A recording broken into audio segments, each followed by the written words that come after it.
ദാമ്പത്യ ജീവിതത്തിലെ ആദ്യത്തെ ഗോൾഡൻ ഇയേഴ്സായ മിനിമം 5 വർഷം കഴിയുമ്പോൾ തന്നെ സ്ത്രീകളിൽ അനുഭവപ്പെടുന്ന ഒരുതരം ഒറ്റപ്പെടൽ അല്ലെങ്കിൽ ഇമോഷണൽ നീഡ്സ് കംപ്ലീറ്റ് ആകാതെ പോകുന്ന അവസ്ഥ.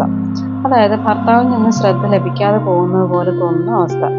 എങ്ങനെ മാനേജ് ചെയ്യാം എന്നാണ് ഇന്ന് പറയാൻ ഉദ്ദേശിക്കുന്നത്. ഈ അവസ്ഥ പൊതുവെ പങ്കാളി മനസ്സിലാക്കാതെ വരികയും അദ്ദേഹം എന്നെ മനസ്സിലാക്കാത്തത് എന്തേ എന്ന ചിന്ത സ്ത്രീയെ വല്ലാതെ അലട്ടുകയും ചെയ്യാറുണ്ട്.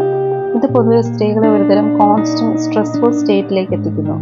പതിയെ അതൊരു അവഗണന പോലെ അനുഭവപ്പെടുകയും അതൊരു പരാതിയുടെ രൂപത്തിൽ പുറത്തു വരികയും ചെയ്യുന്നു. എന്നാൽ ഞാൻ വേണ്ടതെല്ലാം ഭാര്യയ്ക്ക് വാങ്ങിക്കൊടുക്കുകയും ഫൈനാൻഷ്യൽ സെക്യൂരിറ്റി, സോഷ്യൽ സെക്യൂരിറ്റി എന്നിവയെല്ലാം നൽകിയിട്ടും എന്തിനാണ് വീണ്ടും പരാതി പറയുന്നതെന്ന് അവർ ചിന്തിക്കുകയും ചെയ്യുന്നു. ആദ്യം ഭർത്താക്കന്മാർ ഈ പരാതികളെ ചെവിക്കൊള്ളുകയും അതിനനുസരിച്ച് പ്രവർത്തിക്കുകയും ചെയ്യുന്നു.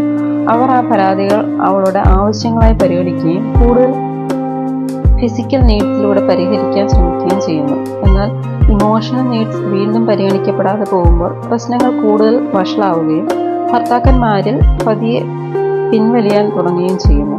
ഇവിടെയാണ് യഥാർത്ഥത്തിൽ സ്ത്രീകൾ അവരുടെ ചിന്താമണ്ഡലവും കർമ്മമണ്ഡലവും വ്യാപിപ്പിക്കേണ്ടതിന്റെ ആവശ്യകത. കുടുംബിനി അല്ലെങ്കിൽ ഭാര്യ എന്ന ലേബലിൽ നിന്നും പുറത്തു കടക്കുവാനുള്ള കോൺഷ്യസ് ആയ പ്രവർത്തനങ്ങൾ നടത്തണം. ഇത് സ്ത്രീകളെ കൂടുതൽ എൻഗേജ് ചെയ്ത് വയ്ക്കുവാൻ മാത്രമല്ല, കൂടുതൽ കോൺഫിഡൻ്റ് ആക്കുകയും ആ കോൺഫിഡൻസ് പുരുഷനെ ഹരം പിടിപ്പിക്കുകയും ചെയ്യും. കാരണം ഒരിക്കലും ഇവോൾവ് ചെയ്യാത്ത ഒരു പങ്കാളിയിൽ ഭർത്താവിനും ചിലപ്പോൾ മടുപ്പ് തോന്നിയേക്കാം.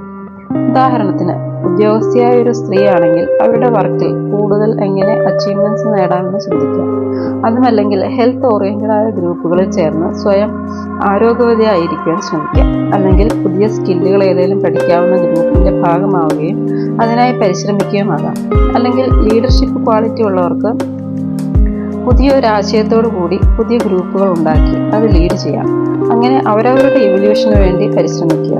ഇതുവഴി ജീവിതത്തിന്റെ വിശാലതയിലേക്ക് ഇറങ്ങിച്ചെല്ലാം. എന്നാൽ കുടുംബിനി മാത്രമായ ഒരു സ്ത്രീക്ക് എങ്ങനെയാണ് ഇവല്യൂഷൻ സാധിക്കുക എന്ന് നമുക്ക് പരിശോധിക്കാം. ഇത്രയും നാൾ അവളുടെ ഇമോഷൻസ് എല്ലാം ഭർത്താവിനെ ചുറ്റിപ്പറ്റിയായിരുന്നു. എന്നാൽ അതിൽ നിന്ന് മാറി ചിന്തിക്കേണ്ട നിർബന്ധിത അവസരമായി ഇതിനെ മനസ്സിലാക്കുക. എന്തെങ്കിലും ടാലന്റുകൾ ഉള്ളവരാണെങ്കിൽ അത് പുറത്തെടുത്ത് തേച്ചു മിനുക്കാൻ പ്രത്യേക എഫേർട്ടുകൾ എടുക്കുക. അതിലൂടെ വരുമാനം കൊണ്ടുവരുവാനായി എന്തെല്ലാം ചെയ്യാമെന്ന് ചിന്തിക്കാം.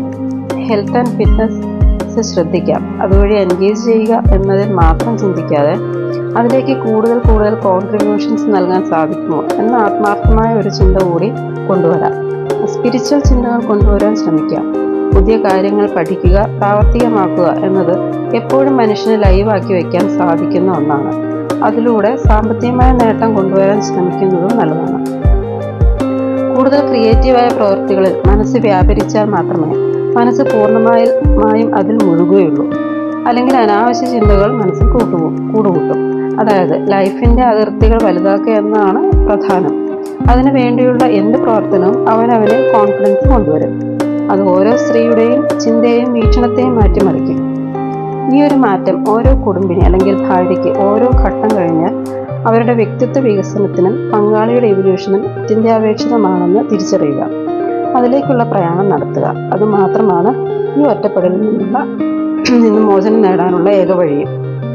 ഒരു ഫ്രീ 1-on-1 കൺസൾട്ടേഷൻ ആഗ്രഹിക്കുന്നുവെങ്കിൽ ഡിസ്ക്രിപ്ഷനിൽ കാണുന്ന വാട്സപ്പ് നമ്പറിൽ കോൺടാക്ട് ചെയ്യുക. Thank you.